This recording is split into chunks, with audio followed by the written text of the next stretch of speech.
Assalamualaikum warahmatullahi wabarakatuh. Selamat datang kembali teman-teman di channel Manusia Setengah Kodrat.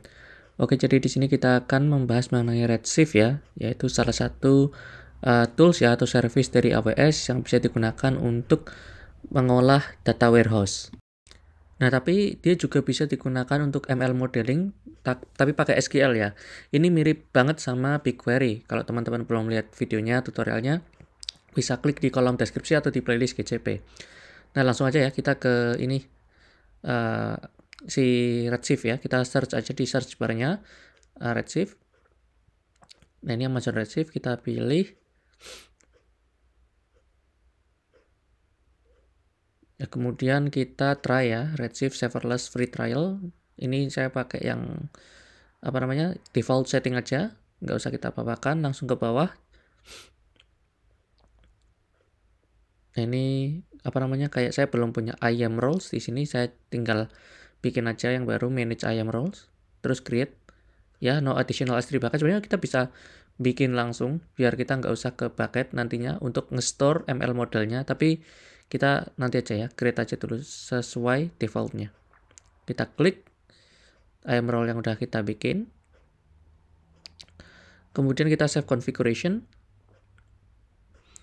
Nah, ini kita tunggu dulu ya. Jadi ini ada tulisannya nih, is of use with Amazon Redshift serverless. Jadi sebenarnya dia itu untuk kayak data warehouse sebenarnya, cuma kayak ML model itu sebagai fitur tambahannya baru-baru ini, dan mungkin akan semakin berkembang ya model-model yang tersedia. Kalau nggak salah saat ini cuma bisa ngehandle XGBoost, kemudian juga Kamin clustering. Nah, tapi kalau teman-teman itu mau menghubungkan SageMaker service kalian, SageMaker model kalian ke dalam Redshift itu juga bisa. Nah, nanti yang tersedia itu ada tambahannya MLP ya, Multi-Layer Perceptron. Kayak gitu. Sama linear model kayak untuk regresi biasa. Jadi masih terbatas untuk tahun 2024 Agustus ini. Nah, nanti teman-teman kalau di masa mendatang mungkin akan lebih banyak pilihan modelnya. Nah, kita langsung coba ini ya. Klik yang query ya, tadi di UI sebelumnya. Kalau kalian kelewat tinggal back ya. Nah, jadi di query editor ini sendiri kita bisa nge-query apapun ya yang data yang kita punya, tapi kan kita belum terkoneksi nih kayak database-nya ya. Kita koneksi dulu, create connection pakai federated user yang standar aja yang default. Kemudian di sini kita diberikan beberapa public data ya sebagai sampel. Ada di dev dan sampel data dev. Nah, di sampel data dev ini sendiri ada tiga ya, kayak tiga database lah. Kalau si dev ini sendiri ada public tapi dia nggak ada tabelnya sama sekali, masih nol. Jadi kita pakai yang sampel data dev aja. Nah, ini contohnya saya nyoba public data iris ini nggak ada ya. Kalau biasanya di BigQuery itu udah ada banyak. Tapi kalau di Redshift ini kebetulan memang sedikit ya. Cuma ada 3 di bawah ini database-nya. Nah, kita coba hubungkan pakai ini, create sample database. Kita create, nanti di ticket ini kayak data transaksi gitu, dan dia ada 7 tables. Nah, coba kita tunggu. Nah, ini udah ya, kita klik tables, kita expand. Nah, ternyata dia sendiri sudah menyediakan notebook. Nah, jadi lucu ya, di sini ada notebook dan juga editor. Nah, kalau notebook itu ya beberapa editor ya. Nah, kayak Jupyter Notebook itu kan. Nah, di sini kita klik run. Nah, ini udah ada outputnya. Jadi ini udah di-generate otomatis sama si ticket ya. Karena dia kan memang sampel ya. Jadi kita disediakan untuk nyoba-nyoba kayak gini. Disediakan SQL dan juga database dan tabelnya. Nah, ini contoh hasilnya. Kita nggak akan bahas query-nya di sini karena kita nggak fokus di SQL ya. Tapi fokus di ML modelnya. Oke, kita udah bisa kan ini ya. Kita ke ini aja. Ke editor kita. Kemudian kita create schema if not exist public data. Nah, ini kita akan membuat public data namanya iris ya. Nah, ini di sini ada 5 kolom. Nah, coba kita refresh nih. Ya, kita lihat lagi connection-nya di dev public data ya, bukan yang public nih. Yang public data ada satu tabel kan namanya iris, kemudian di iris ini ada 5 nih kolomnya, yaitu spal-length, spal-width, petal-length, petal-width, dan juga spesiesnya. Ini udah terkenal ya dataset untuk ML biasanya.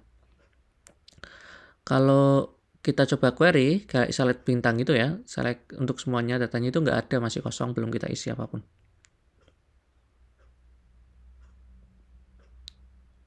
Jadi select bintang from public data.iris, kemudian enter lah. Ini udah ke limit 100 itu kalau kalian lihat toggle di atasnya. Toggle atau toggle sih? TOOGLE ya. Ini kosong ya, no rows ya. Kita coba isikan rows-nya, kita hapus. Nah, ini rows-nya kayak gini, misalkan ada 5 kolom ya.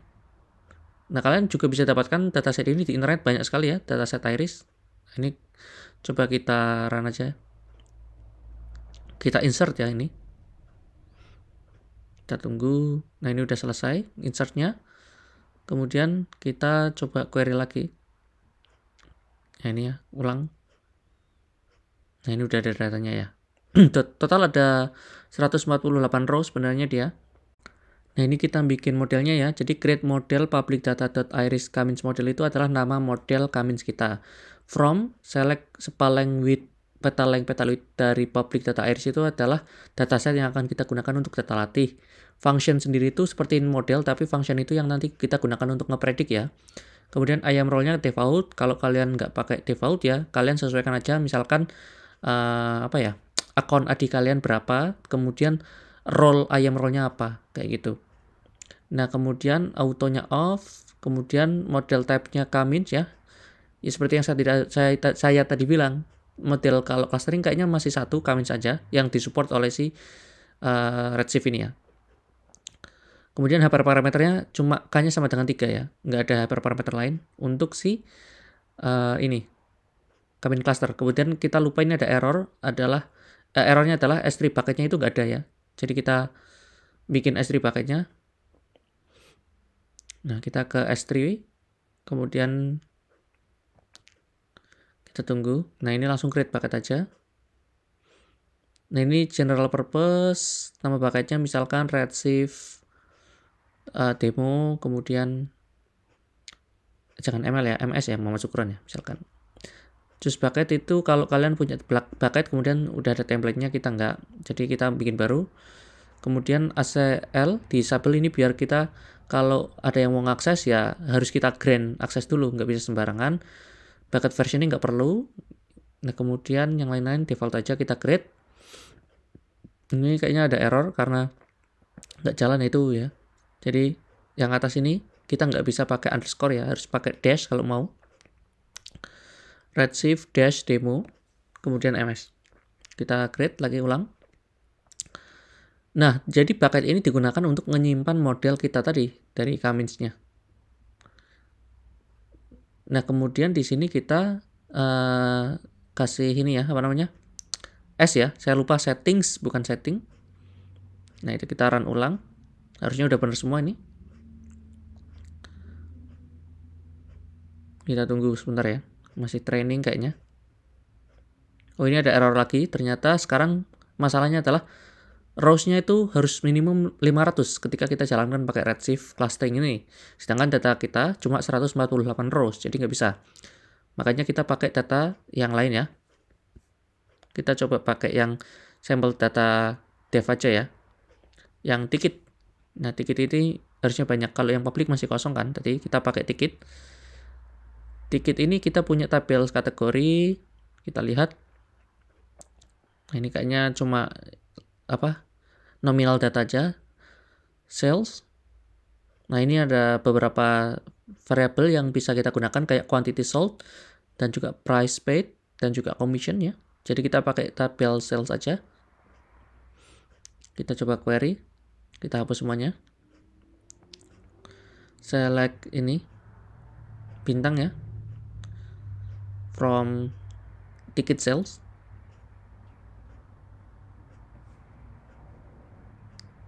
Ya, ticket sales. Kemudian kita run.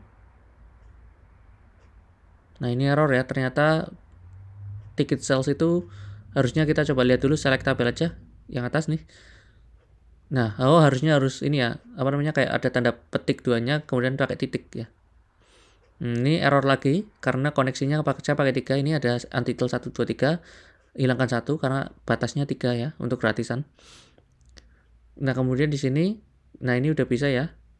Datanya kayak gini, kita pakai yang numerik aja, quantity sold, price paid dan juga commission. Untuk sebagai inputannya. Dari kolom dari tabel ini kita copy paste.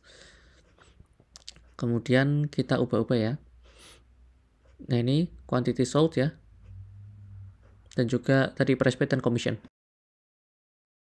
Ya kita tulis tiga-tiganya nih, kemudian kita ini nama modelnya kita ganti bukan public data address lagi ya, tapi ticket ya. Jadi mungkin kita ganti jadi ticket sales cluster ya. Ya kemudian yang functionnya juga samain aja.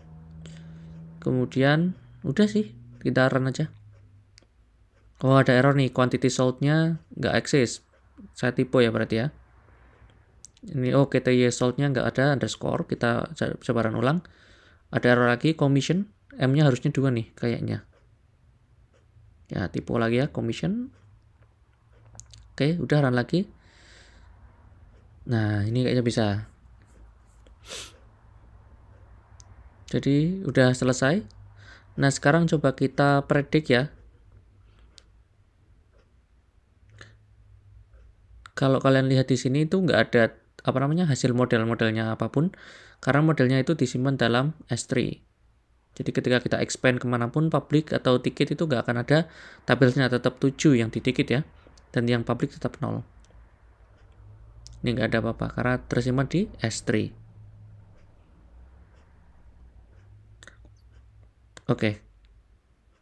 Kemudian kita coba prediksi. Kita hapus aja semua. Misalkan show ticket sales cluster dulu, ini kita ngelihat modelnya kayak gimana. Ini show model ya. Kita run. Ya, jangan lupa titik koma ya. Kemudian model name-nya, skemanya, owner-nya, kapan dibikin, state-nya masih training ya, belum kita predik ya.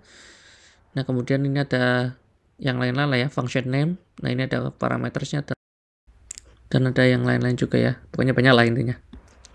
Oke, jadi kita langsung aja select ini ya, sales ID. Kemudian juga seller ID ya. Itu juga buyer ya, satu lagi. Ini adalah kolom-kolom yang akan kita retrieve ya. Kemudian ininya nggak ada underscore. Kemudian ini sebagai S cluster ya, misalkan ini hasil prediksinya. Ticket sales cluster itu kan nama function kita atau cluster kita. Kemudian quantity sold, price paid, dan commission adalah inputannya. Nah ini jadi ini untuk sales ID ini, seller ID ini, dan buyer ID ini nanti clusternya antara 0, 1, atau 2 karena kalau teman-teman ingat hyperparameternya itu adalah 3 ya. Jadi ada 3 cluster. Kemudian misalkan kita mau limitnya jadi 150, kita matikan yang atas itu ya, yang limit 100 itu. Jadi biar lebih banyak, dan juga misalkan where-nya adalah clusternya sama dengan 2. Nah ini bukan pakai double sama dengan ya, bukan Python ini, tapi SQL, jadi satu aja. Nah, nanti kita bisa melihat cluster mana yang 2 kayak gitu. Oke, mungkin cukup sekian demonya ya. Mungkin kita akan ke dokumentasi sebentar untuk melihat-lihat model yang lain gimana.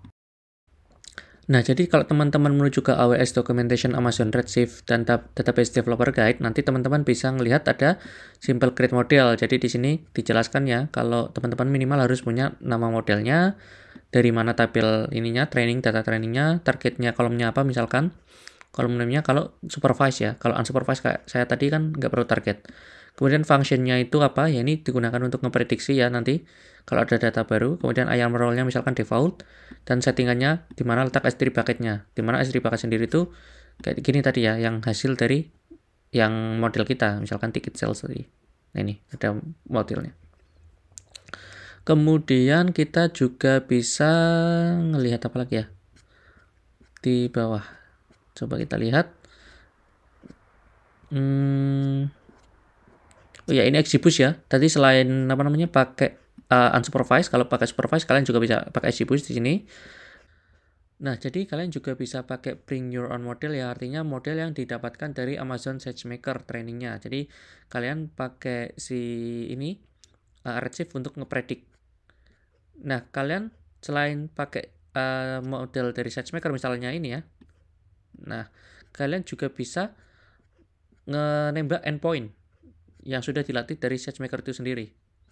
Di mana ya? Saya cari dulu ya, endpoint. Nah, ini kayak gini. Jadi di bawah mungkin ada contohnya. Nah, ini misalkan SageMaker kalian punya endpoint ya, yang sudah dipublish ya, sudah di-deploy. Nah, kalian bisa nembak. Ini adalah data input kalian. Misalkan kalian punya 4 kolom kayak tadi saya ya, kemudian tipenya apa. Nah, kemudian kalian nembak ke endpoint yang sudah kalian bikin pakai SageMaker, itu juga bisa. Nah, kemudian di sini kalian juga bisa ngelihat kalau kami di sini seperti yang tadi saya bikin ya. Kalau kalian ayam role-nya itu bukan default, kalian bisa pakai ini ARN AWS ayam. Nah, ini ganti akun ID kalian apa dan role name kalian apa. Misalkan apa namanya ya? Editor atau viewer atau apapun yang dikasih oleh si admin. Kalau kalian punya AWS account sendiri berarti kalian adminnya kan ya, root admin. Oke, mungkin cukup sekian. Kalian bisa coba-coba di sini ya. Kalau nggak salah seperti saya bilang tadi, ini kayak ada bisa pakai XGBoost, MLP, linear model, dan juga clustering. Masih ada 4 itu kalau nggak salah. Jadi mungkin kedepannya akan lebih banyak. Oke, sekian. Semoga bisa bermanfaat. See you next time. Bye-bye. Assalamualaikum warahmatullahi wabarakatuh.